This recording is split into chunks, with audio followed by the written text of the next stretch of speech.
Yo, c'est Fleb aujourd'hui, nouvelle vidéo, on va parler de Stone Island, une marque que je pense que vous connaissez tous plus ou moins, ou en tout cas vous avez déjà vu le badge ou le logo qui est quand même assez iconique et présent sur les réseaux sociaux. Voilà, j'espère que ça vous plaira et que vous apprendrez de nouvelles choses ou vous découvrirez des choses cool par rapport à cette marque. Stone Island est une marque italienne créée par Massimo Osti en 1982. Massimo Osti qui a aussi créé CP Company, si jamais vous connaissez. Moi personnellement je connais pas grand chose dessus.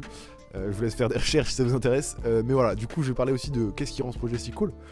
Quels sont les aspects qui les différencient du coup Stone Island à une marque plus simple, plus lambda. Un des points assez intéressants qui mettent quand même vachement en avant, c'est le fait de teindre leurs produits, donc leurs différents matériaux du coup sur leurs différents produits, avec des couleurs qui sont assez spéciales, assez uniques, qui créent du coup eux-mêmes spécialement du coup pour ces produits là.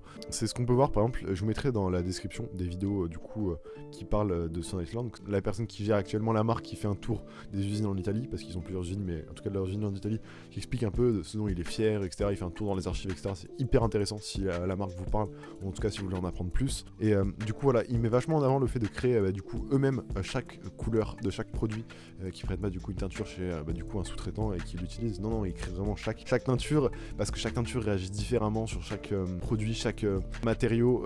Faut mettre plus ou moins de teinture parce que quand il va après rétrécir, la couleur va changer, etc. Enfin, c'est hyper intéressant. Du coup, si vous voulez déjà en apprendre un peu plus sur les vêtements, sur les matériaux, c'est cool. Et puis du coup, vous en apprendrez aussi sur la marque qui est Stone Island. C'est vraiment cool.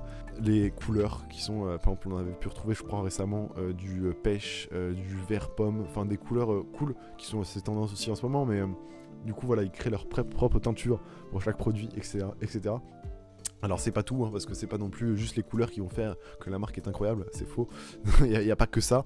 Il y a aussi l'utilisation de matériaux assez spéciaux qui les rendent du coup différents. Il y a plein de matériaux qui utilisent du coup des trucs de nylon pour que ça soit vraiment résistant, des matériaux qui tiennent hyper chaud, des matériaux qui réagissent à la chaleur, qui changent du coup la couleur, des trucs réfléchissants, plein de trucs comme ça qui rendent la marque du coup vraiment intéressante. Et du coup ces trucs là en plus c'est pas des trucs qu'ils font récemment, c'est vraiment depuis des années ils essayent des matériaux, ils essayent des techniques bizarres, de faire des trucs un peu techniques, de faire des trucs vraiment différents aussi par rapport aux coupes, etc. Ça donne des trucs vraiment cool. Par exemple en 2016 ils ont fait une collaboration avec Supreme, ils en ont fait plusieurs, mais du coup celle de 2016 si je me trompe pas, ils ont fait un anorak géant, enfin voilà, avec une casquette et tout, qui sont noirs et qui réagissent à la température. Et en gros quand ça chauffe, le noir devient jaune banane et un peu.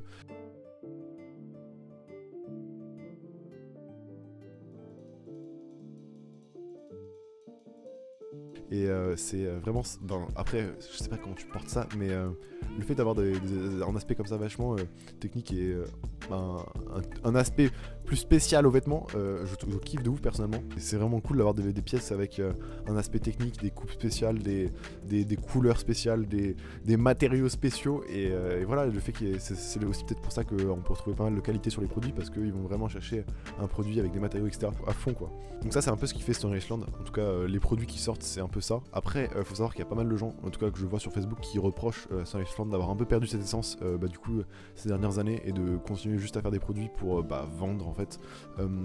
C'est à dire que ils trouvent que le côté d'expérimentation et tout s'est perdu un peu avec le temps.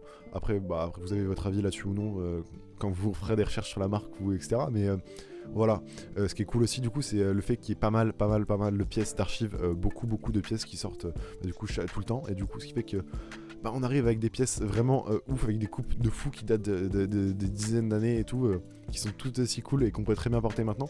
Donc voilà, il y a pas mal de pièces d'archives, du coup ces gens là qui reprochaient du coup à ces nouvelles pièces de plus vraiment ressembler aux pièces d'archives, du fait que ils se livrent moins, je sais pas comment on pourrait dire ça, enfin voilà.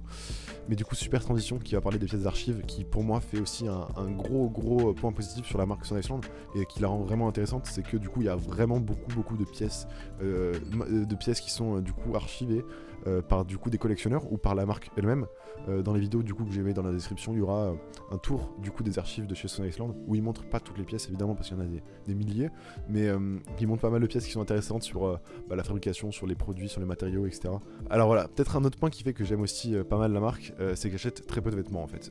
J'aime pas acheter plein de vêtements chez ASOS, etc. J'ai dû faire genre une commande ASOS dans ma vie. Je consomme pas de cette manière là. Moi je suis plus du genre à acheter une pièce et mettre du coup vraiment de l'argent dedans. pour que ça me tienne plutôt des années, que ce soit de la qualité, que la coupe me plaise, que la marque me plaise, que ça partage et tout, ça me plaise. Du coup c'est certainement pour ça que j'aime Sony Island, c'est parce que quand tu vas acheter une pièce, bah certainement ça va être cher, mais c'est une pièce qui va te durer longtemps parce que c'est de la qualité, parce que la coupe est cool, parce que les matériaux sont vraiment intéressants. Voilà, c'est une pièce que moi je pourrais porter régulièrement, voire tout le temps, parce que c'est des trucs cool quoi, qui sont simples, basiques, un peu comme du coup le gilet que j'ai, qui est vraiment un basique, on pourrait très bien le retrouver chez H&M. Alors un autre point que j'aime vraiment chez Sony Island aussi, c'est une marque dans laquelle pas mal de gens se reconnaissent, et en fait ça va être dur à expliquer ce concept là, mais ça m'est arrivé par exemple une fois, plusieurs fois même, je croisais du monde avec du Sony Island dans la rue et j'en avais sur moi, et du coup les gens, on a comme un échange de regard, et ça se fait peut-être aussi quand vous portez des sneakers, je sais pas, mais comme si on était dans le même milieu, je sais pas si vous voyez ce que je veux dire, comme si on se comprenait. C'est un peu les gens qui achètent cette marque, c'est aussi pour rejoindre le groupe. C'est vraiment bizarre de dire ça, mais c'est la réalité. C'est une marque qui est vachement portée par pas mal de supporters de foot, des hooligans, etc. Au Royaume-Uni par exemple, et du coup c'était un peu leur moyen, du coup le patch, de se reconnaître un peu entre eux, de voir qui est qui, et c'est un truc qui peut du coup plaire à certaines personnes et pas plaire à d'autres, ou voire pas du tout parler. Le délire qui peut plaire, c'est voilà l'idée d'adhérer à quelque chose, à une idée, à un groupe fictif, hein, parce qu'on n'est pas là tous sur un groupe Facebook à parler en mode regardez on parle du Sony Island, c'est vraiment un groupe fictif. C'est vraiment bizarre comme concept, mais c'est un truc que je trouve vrai avec la marque. Du coup je parlais aussi des pièces vintage, ça va être du coup comme j'ai dit un gros point de la marque. Un compte du coup Instagram que j'ai envie de vous partager dans cette vidéo, c'est Arcomer, je les prononce certainement mal, en tout cas il y aura le lien dans la description et il sera écrit sur votre écran actuellement. C'est un compte Instagram donc d'un mec qui archive pas mal de pièces. Il y en a plusieurs des personnes qui archivent des pièces. Aujourd'hui je vais parler de lui parce qu'il est sur Instagram et qu'il a des pièces qui me parlent en tout cas beaucoup. C'est une personne du coup qui accumule des pièces, je sais pas avec le temps, je sais pas s'il les a accumulées avec le temps, avec sa famille ou je sais pas, mais qui a beaucoup de pièces du coup sur Island qui sont vintage, qui sont assez vieilles, anciennes, qui datent de dizaines d'années du coup. Et soit il les met en vente, soit il les expose juste, et on peut trouver du coup des pièces vraiment cool avec des coupes vraiment cool, de qualité, qui datent d'années, avec du coup la marque Sony Island, qui sont vraiment cool, avec des matériaux, des techniques sympas. Voilà, je dis beaucoup de fois le mot cool, mais vous avez compris l'idée, c'est voilà, beaucoup de pièces intéressantes en fouinant un peu, voilà. L'idée c'est vraiment fouiner, et par exemple il y avait Ruby qui avait trouvé sur eBay une pièce, donc vraie, hein, legit, à moins de 100 € avec une coupe très cool qui est vraiment sympa.